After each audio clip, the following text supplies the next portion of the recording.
सत श्री अकाल प्यारे दोस्तों, मैं हाँ जीत हरजीत। ਅੱਜ मैं ਤੁਹਾਡੇ ਨਾਲ ਲਹਿੰਦੇ ਪੰਜਾਬ ਦੇ ਕਹਾਣੀਕਾਰ ਮਖਦੂਮ ਟੀਪੂ ਸਲਮਾਨ ਦੀ ਕਹਾਣੀ ਪੱਖਾ ਸਾਂਝੀ ਕਰ ਰਿਹਾ।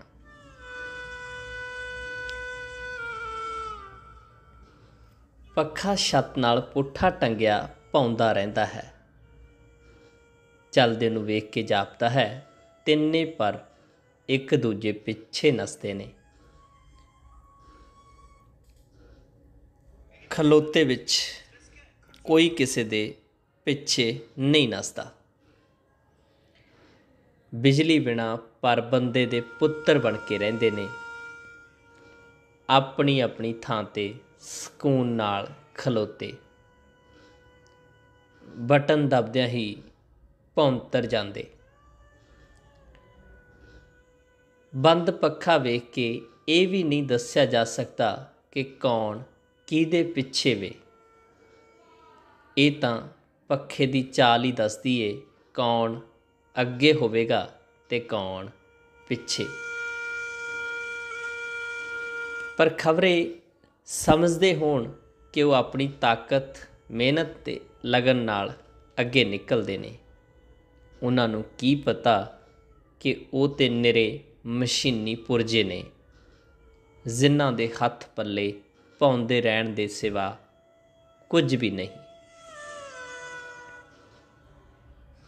ਕਮਾਲ ਤਾਂ ਅਸਲ ਵਿੱਚ ਪੱਖੇ ਦੀ ਮੋਟਰ ਦਾ ਹੈ।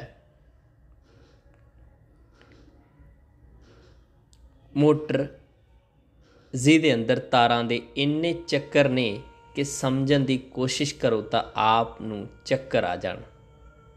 ਜੇ ਮੋਟਰ ਪੁੱਠੀ ਚੱਲਣ ਲੱਗ ਪਵੇ ਤਾਂ ਅੱਗੇ ਵਾਲੇ ਪਰ ਪਿੱਛੇ ਤੇ ਪਿੱਛੇ ਵਾਲੇ ਅੱਗੇ ਕਰ ਦਵੇ। ਹੌਲੀ ਹੌਲੀ ਸਪੀਡ ਉੱਤੇ ਹੌਲੀ ਹੌਲੀ ਤੁਰਦੇ ਨੇ, ਜਿਵੇਂ ਇਕੱਠੇ ਹੋ ਕੇ ਬਾਗ ਦੀ ਸੈਰ 'ਤੇ ਆਏ ਹੋਣ।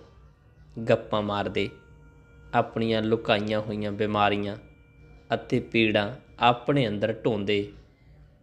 ਕੋਈ ਪਿਛਵਾੜੇ ਵਿੱਚ ਬਾਵਾਸੀਰ ਲੈ ਕੇ ਫਿਰਦਾ ਹੋਵੇ ਤੇ ਕੋਈ ਦਿਲ ਵਿੱਚ ਕੈਸਟਰੋਲ, ਕੋਈ ਜੋੜਾਂ ਦੀ ਪੀੜ ਭਜਾਉਣ ਲਈ ਆਇਆ ਹੋਵੇ ਤੇ ਕੋਈ ਲਿੰਗ ਦੀ ਸੁਸਤੀ। ਉੱਤੋਂ ਹੱਸਦੇ, ਅੰਦਰੋਂ ਡਰਦੇ, ਆਪਣੀਆਂ ਅੰਦਰੂਨੀ ਲਾਹਨਤਾਂ ਨੂੰ ਝਾੜ ਸੁੱਟਣ ਦੇ ਸੁਪਨੇ ਵੇਖਦੇ ਹੌਲੀ ਹੌਲੀ ਤੁਰਦੇ ਨੇ। ਬਾਗਾਂ ਵਿੱਚ ਸੁਪਨੇ ਵੀ ਜਨਤਾ ਦੇ ਹੀ ਆਏ ਹੋਣੇ। ਸੁਪਨੇ ਵਿੱਚ ਜਵਾਨੀ, ਤਾਕਤ ਨਾਲ ਫਿੱਟਿਆ ਜੁੱਸਾ ਅਤੇ ਰੰਡੀਆਂ ਦੇ ਲਾਟਾਂ ਮਾਰਦੇ ਬਦਨ ਵੇਖਦੇ ਤੁਰੇ ਜਾਂਦੇ ਹੌਲੀ ਹੌਲੀ ਹੌਲੀ ਹੌਲੀ। ਫੁੱਲ ਸਪੀਡ 'ਤੇ ਅੱਪੜ ਕੇ ਲੱਗਦਾ ਜਿਸ ਤਰ੍ਹਾਂ ਕੋਟਲਾ ਛਪਾਕੀ ਖੇਡਦੇ ਹੋਣ। ਫਿਰ ਜਦੋਂ ਇਹ ਕੋਟਲਾ ਛਪਾਕੀ ਚੱਲੀ ਹੀ ਜਾਂਦੀ ਹੈ, ਲੱਗਦਾ ਇਹ ਖੇਡ ਨਹੀਂ, ਇਹ ਕਿਸੇ ਵੱਡੇ ਮਕਸਦ ਨੂੰ ਹਾਸਲ ਕਰਨ ਲਈ ਜੱਦੋ ਜਹਿਦ ਪਈ ਹੁੰਦੀ ਹੋਵੇ। ਆਪਣੇ ਜੀਵਨ ਨੂੰ ਸਫਲ ਕਰਨ ਵਾਸਤੇ ਉੱਚੀਆਂ ਵਾਹਵਾਂ ਵਿੱਚ ਭੌਂ ਭੌਂ ਕੇ ਇੰਨੀ ਉੱਤੇ ਇੰਨੀ ਤੇਜ਼ ਪਾਉਂਦੇ, ਉਹ ਵੀ ਪੁੱਠੇ। ਕਿਸ ਨੂੰ ਚੇਤਾ ਆ ਸਕਦਾ ਹੈ ਬਈ ਉਹ ਕੀ ਪਿਆ ਕਰਦਾ ਹੈ ਤੇ ਕਿਉਂ। ਉਸ ਹਾਲਤ ਵਿੱਚ ਭੱਜਣਾ ਨੱਸਣਾ ਤਰੱਕੀ ਦੀ ਦੌੜ ਤੋਂ ਨਿਕਲ ਕੇ ਹੋਂਦ ਦੀ ਦੌੜ ਬਣ ਜਾਂਦਾ ਹੈ। ਅੱਗੇ ਵੀ ਨਾ ਵਧਣਾ ਚਾਹੋ ਫਿਰ ਵੀ ਤੁਹਾਨੂੰ ਭੱਜਣਾ ਪੈਂਦਾ ਹੈ, ਨਹੀਂ ਤਾਂ ਪਿੱਛੇ ਵਾਲੇ ਫੇਹ ਕੇ ਲੱਗ ਜਾਂਦੇ ਨੇ। ਖਬਰੇ ਉਹਦੇ ਭੌਣ ਨੂੰ ਚੱਲਣਾ ਕਿਉਂ ਆਖਦੇ ਨੇ? ਸ਼ਾਇਦ ਇਸ ਲਈ ਕਿ ਪੁਰਾਣਿਆਂ ਜ਼ਮਾਨਿਆਂ ਵਿੱਚ ਪੱਖੇ ਦੀਆਂ ਸਪੀਡਾਂ ਨਹੀਂ ਸਨ ਹੁੰਦੀਆਂ। ਜਾਂ ਪੱਖਾ ਚੱਲਦਾ ਸੀ ਜਾਂ ਫਿਰ ਨਹੀਂ ਸੀ ਚੱਲਦਾ। ਇਹ ਤੇਜ਼ ਹੌਲੀ ਚੱਲਣ ਦੀਆਂ ਸਹੂਲਤਾਂ ਤਾਂ ਜ਼ੁੰਮਾ 8 ਦਿਨ ਹੋਏ ਆਈਆਂ ਨੇ।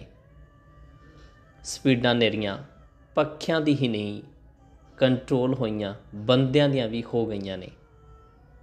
इस सूत की जा सकन वाली स्पीड तो पहला ਜਾਂ ਬੰਦਾ ਖੁਸ਼ ਕਿਸਮਤ ਹੁੰਦਾ ਸੀ ਜਾਂ ਬਦਕਿਸਮਤ, ਪਰ ਹੁਣ ਤੇ ਬੜਾ ਕੁਝ ਹੁੰਦਾ ਹੈ ਤੇ ਹਰ ਵੇਲੇ ਹੁੰਦਾ ਹੀ ਰਹਿੰਦਾ ਹੈ।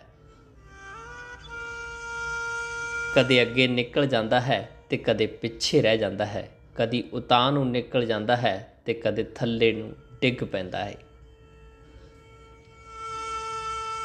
ਪੱਖਾ ਵੀ ਪਹਿਲਾਂ ਜਾਂ ਚੱਲਦਾ ਸੀ ਜਾਂ ਬੰਦ ਰਹਿੰਦਾ ਸੀ, ਹੁਣ ਤੇ ਤੇਜ਼ ਵੀ ਚੱਲਦਾ ਏ ਤੇ ਹੌਲੀ ਹੌਲੀ ਵੀ, ਬਹੁਤ ਤੇਜ਼ ਵੀ ਬਹੁਤ ਹੌਲੀ ਵੀ। ਓਨਾ ਹੀ ਤੇਜ਼ ਪਾਉਂਦਾ ਏ ਜਿੰਨਾ ਉਹਦਾ ਗਰਾਰੀ ਰੈਗੂਲੇਟਰ ਇਜਾਜ਼ਤ ਦਿੰਦਾ ਏ। ਇੱਕ ਨਿੱਕੀ ਜਿਹੀ ਗਰਾਰੀ ਕਦੀ ਗੌਰ ਨਾਲ ਵੇਖੋ ਤਾਂ ਜਾਪਦਾ ਬਿਨਾਂ ਪਰਾਂ ਦੇ ਮਿੰਨੀ ਪੱਖਾ ਕਿਸ ਤਰ੍ਹਾਂ ਗੱਭਰੂ ਪੱਖੇ ਨੂੰ ਇਹ ਛਿਲਤਰ ਜਿਹੀ ਨੱਚ ਨੱਚ ਕੇ ਨਚਾਉਂਦੀ ਏ।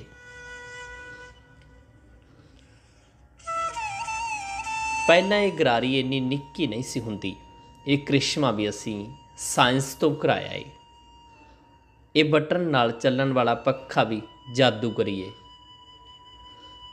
ਉਂਝ ਬਿਜਲੀ ਦੀ ਇਜਾਜ਼ਤ ਤੋਂ ਪਹਿਲਾਂ ਵੀ ਪੱਖੇ ਹੁੰਦੇ ਸਨ, ਬਸ ਸਿਸਟਮ ਥੋੜ੍ਹਾ ਵੱਖਰਾ ਸੀ।